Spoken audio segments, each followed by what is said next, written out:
All right.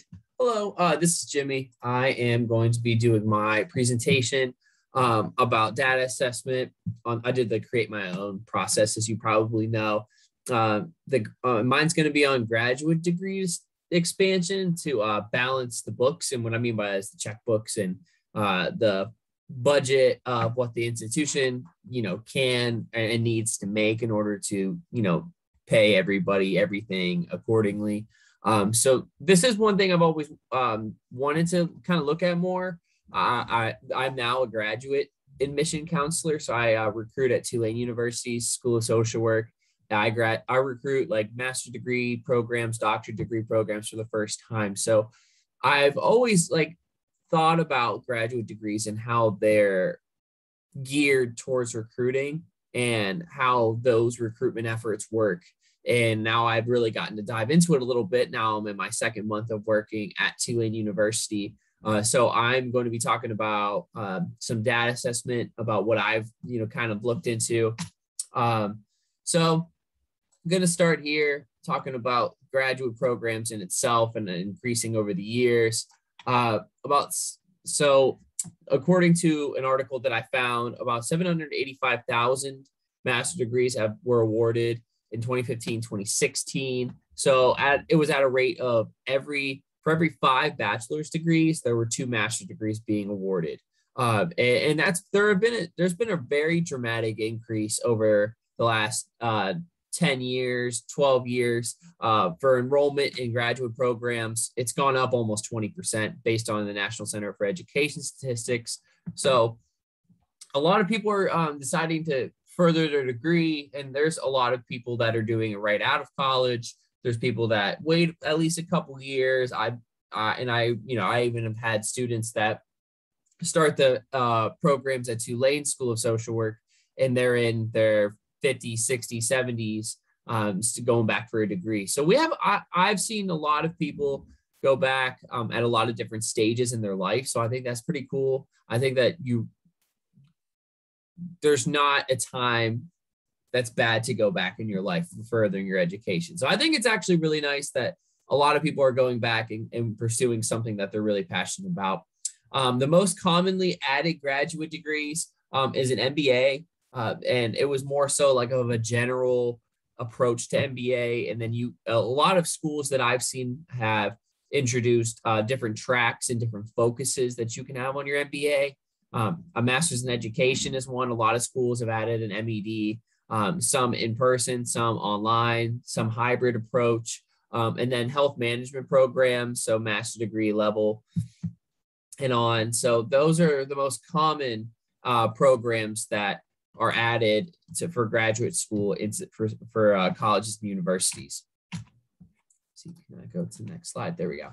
And this is just something that I found and screenshotted on one of the articles, one of my sources, that just shows the post-secondary institutions and their enrollment and degrees being awarded. And like I said, these are some of the top programs within graduate degrees. So this just shows kind of the residual growth in a lot of areas. For example, like business degrees, almost 20,000 more degrees have been awarded in the last 10 years, in 2018, 2019, than 2009, 2010 academic year. Education graduate degrees have decreased over time by about 30,000, well, about 20,000.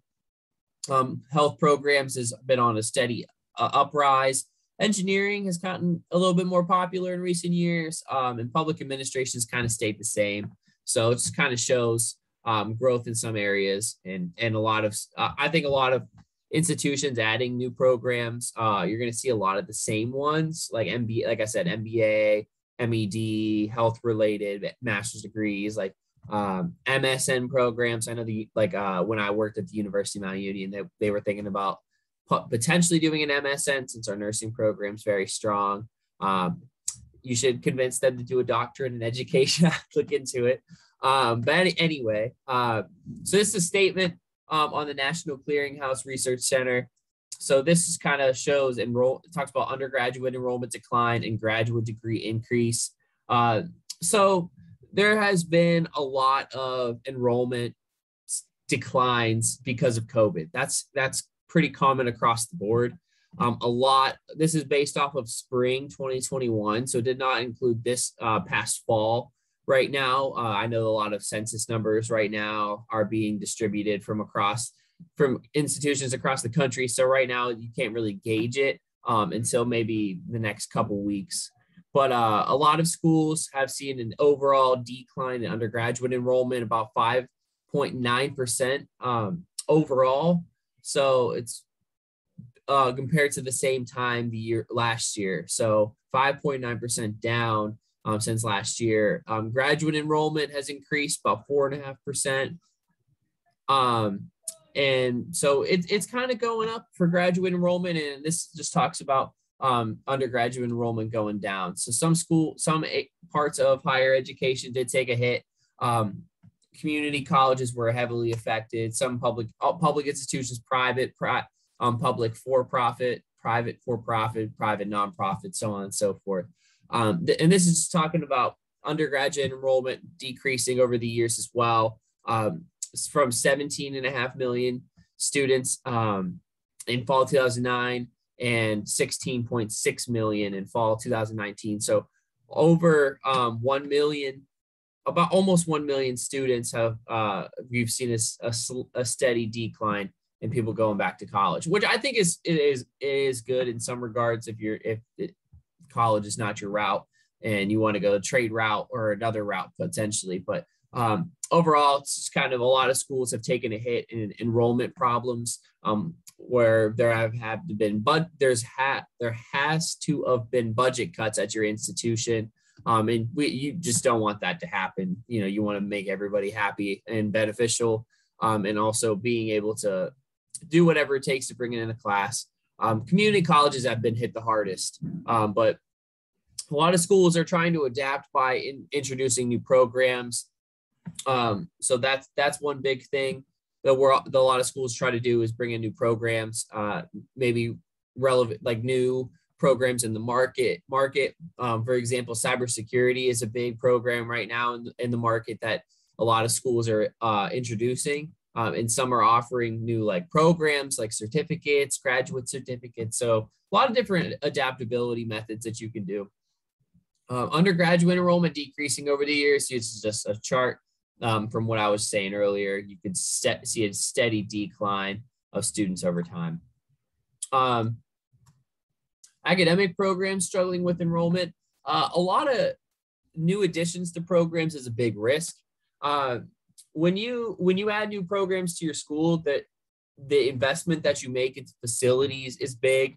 For example, Western Nevada College added a new cybersecurity program, and they built a $170,000 building that was dedicated to cybersecurity, and they wanted to bring in a big class. They wanted to bring about 50 students. It was 55 students into their institution as new incoming students in the cybersecurity program. And I believe that they only brought in a handful. I think there was five or six students. So, it's tough because when you don't bring in the enrollment class, it does hurt. It hurts your institution. You're losing in an investment. So it does hurt, and you have to make cuts in other places that you just don't want to do. And so you can have a large economic loss. Some institutions have added casino management, as some states are legalizing gambling. And so what do? Something that you can do is add graduate programs that will help your enrollment and kind of balance that deficit that you're having in the undergraduate level. So here is a survey from Ruffalo No Levitz. They are an enrollment management outside third-party source that I've had multiple institutions work with for enrollment advice, where to focus on, where to recruit, how to recruit. A lot of really good sources here. A lot of great people at Ruffalo No Levitz, or what they say RNL. I'm going to call it RNL. So they have this on their website, and I screenshotted it and I put it as one of my sources. Some of the greatest challenges in growing online programs and or graduate programs is the ability to grow programs at scale. It's hard to grow them and make them larger since they're so new. And I think the general community, when they hear that your program is fairly new, I think that kind of worries people or stresses them out, or not in a very like serious way, but I think it does put some concern or question on the validity of your program based on the amount of years it's been. I think a lot of people, a big misconception of prospective students for like education or looking into going in to the next level of education is that the older the program is, the more experience and more valid a program is, and that's not always true. That's not always true. There are a lot of really great, fairly new programs. Like the University of Phoenix has a lot of great programs that are offered online, and I don't think they've been around super long time, but there are institutions that are very successful that are not that old, and you can be the same way with academic programs. If you have the right funding and backing for it, you can do a lot for a student. Digital lead generation, it's hard to buy names for institutions, but if you find the right places based on student interest and also demographics, what your previous enrollment classes were, you have a really good shot to do really well. So you have to understand the market in higher education, and just like the market for jobs, just so you can kind of find the right areas to recruit in. And retention is always going to be another one. Keeping students happy and keeping them doing their best is always going to be a key strategy. So a little bit about us. Tulane University School of Social Work is where I work. I'm like I said, I've been here for about 2 months. Implementation of new graduate degrees. So this is within the last 10 years, actually, about 10, 11 years. So we at Tulane University School of Social Work, we never really had online programs. And we added all of these new programs down below. We have online Masters of Social Work, online Doctorate of Social Work. We have dual degree program with the Master of Social Work, Masters of Science in Disaster Resistance Leadership, or MSDRL. We now have part-time and full-time options. And we've doubled our enrollment in the last 10 years, which is, after all the things I've just said about statistics and decreasing enrollment, is that we've increased our enrollment in the last 10 years, higher than the I think it was a 4.4% increase in graduate degrees since COVID started. We've increased our enrollment by double. We were at about 200 students enrolled in fall of 2010. And as of fall of 2020, we have about 500 students, 517 students. That's it. So we've really implemented new online programs, giving you part-time and full-time options and online options and dual degree options with the Masters in Science and Disaster Resistance Leadership.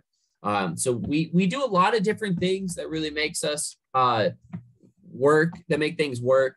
I think it's the flexibility to allow students to kind of pursue programs that are relevant and the market wants them. I think social work will always be relevant based on just a lot of different factors that are just big in society, that it's a public need, it's social work. So I think it'll always be relevant. So in that case, I think that makes it easier for you to know that your program will always be around, is that it is in the market, it will always be in demand.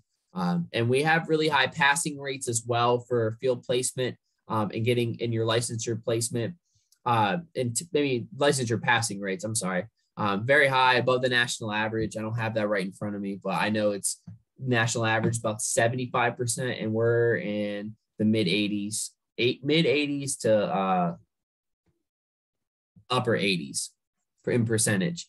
So that is everything that I have. I hope you like my presentation. I think that it was very fun to dive into it and see like how steep enrollment for undergraduate has dropped over time, and how much over time it is increased when it comes to graduate degrees. It's been very interesting to see that dynamic switch.